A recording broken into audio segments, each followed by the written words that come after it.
বহু আশা নিয়েছিলাম, বহু আশা নিয়েছিলাম এবারের আইপিএল ফাইনাল যেন কেকেআর ভার্সেস ব্যাঙ্গালোর হোক, কারণ কেকেআর সাথে ব্যাঙ্গালোরের খেলা খুব দেখতে মজাই লাগে আমার, এটা আমি ভেবেছিলাম।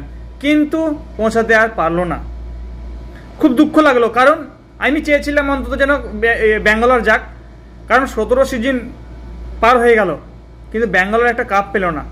তাই অন্তত বিরাট কোহলির জন্য, শুধু বিরাট কোহলির জন্য আমি সাপোর্ট করেছিলাম এবারের ফাইনালটা অন্তত খেলুক বিরাট কোহলি, এটাই ভেবেছিলাম। কিছুই করার নেই, আশা ভরসা সব জলেই মিশে গেল।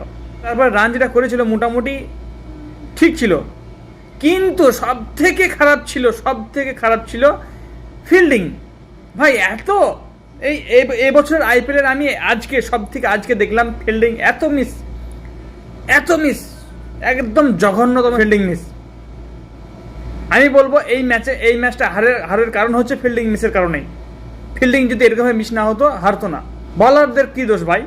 বলাররা তো কিছু করার নেই, বলাররা সুন্দর বল করছে কিন্তু ফিল্ডিং যদি মিস করে দেয় তাহলে বলারদের কী দোষ?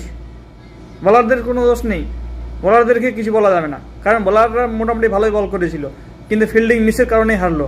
ক্যাচগুলো যদি ধরতো, আরে ম্যাক্সওয়েলকে কেন নিল? ম্যাক্সওয়েলকে নিচ্ছে কেন? এই সিজনে ম্যাক্সওয়েল তো 4 বার 0-তে আউট হয়েছে, তারপরে আবার কোয়ালিফাই করছে, কোয়ালিফায়ারে নিয়ে নিল। আমি গ্যারান্টি দিয়ে বলবো দেখবে টি20 ওয়ার্ল্ড কাপ সামনে আসছে, দেখবে ম্যাক্সওয়েলের খেলাটা দেখে নেবে, বল ফেলতে দেবে না। আর আইপিএলে বল ঠেকাতেই পারলো না। কিন্তু তারপরে দেখো, তারপরেও ম্যাক্সওয়েলকে কিন্তু ছাড়লো না, ম্যাক্সওয়েলকে খেলাচ্ছেই, মানে খেলাতেই হবে। ম্যাক্সওয়েলের পরিবর্তে আর কেউ নেই মনে হচ্ছে। তাই রাজস্থানকে খারাপ বলবো না, রাজস্থান শুরু থেকেই খুব ভালোই খেলেছে, এক দিকে থাকার কথা ছিল, কিন্তু দুর্ভাগ্যজনক ওরা 3 নম্বর নেমে গেল, কিছু করার নেই। কিন্তু আমি ভেবেছিলাম যেন বিরাট কোহলি কোয়ালিফাই করুক, দ্বিতীয় কোয়ালিফাইটাও যেন বিরাট কোহলি করুক, এবং ফাইনালে কেকেআরের সঙ্গে ব্যাঙ্গালোরের যেন খেলাটা হোক, এটাই চেয়েছিলাম।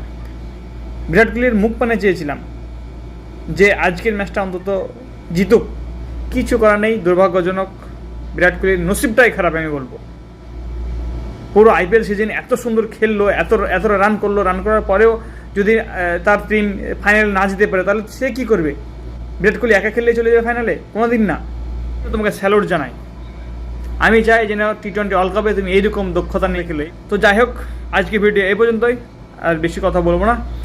তো দুঃখ নিয়ে বলছি যে বিরাট কোহলি হেরে যাওয়াতে আমার সত্যি খুব দুঃখ লাগলো। আজকের ম্যাচটাতে খুব দুঃখ লাগলো।